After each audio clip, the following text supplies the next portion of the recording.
शेतजमिनीच्या रस्त्याच्या वादातून 2 गटात तुफान हाणामारी, दोघे गंभीर जखमी, चारचाकीची तोडफोड। मिरज तालुक्यातील आरग येथे शेतजमिनीच्या रस्त्याच्या कारणावरून 2 गटांमध्ये झालेल्या जोरदार हाणामारीत दोघे जण गंभीर जखमी झाले असून एका चारचाकी वाहनाची मोठ्या प्रमाणावर तोडफोड करण्यात आली। या घटनेमुळे परिसरात काही काळ तणावाचे वातावरण निर्माण झाले होते।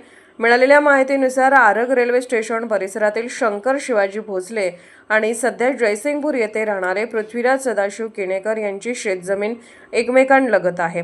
दोन्ही जमिनीमधून जाणाऱ्या रस्त्याच्या कारणावरून गेल्या काही दिवसांपासून त्यांच्यात वाद सुरू होता। संबंधित जमिनीची व रस्त्याची अधिकृत मोजणी पोलीस बंदोबस्तात होणार होते।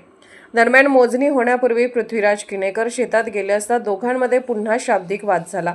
या वादाचे रूपांतर हाणामारीत झाले। यावेळी शंकर भोसले आणि किणेकर यांच्या चारचाकी वाहनाची तोडफोड केली, तसेच काठीने डोक्यावर वार करून त्यांना गंभीर जखमी केले। वाद सोडवण्यासाठी पुढे आलेले किणेकर यांचे मेव्हणे साक्षी प्रकाश कुलकर्णी यांनाही मारहाण करण्यात आली।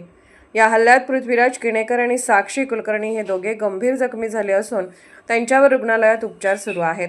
घटनेची माहिती मिळताच मिरज ग्रामीण पोलिसांनी घटनास्थळी धाव घेऊन पंचनामा केला। या प्रकरणी गुन्हा दाखल करण्याची प्रक्रिया सुरू असून मिरज ग्रामीण पोलीस अधिक तपास करत आहेत। Bureau report SS news Marathi.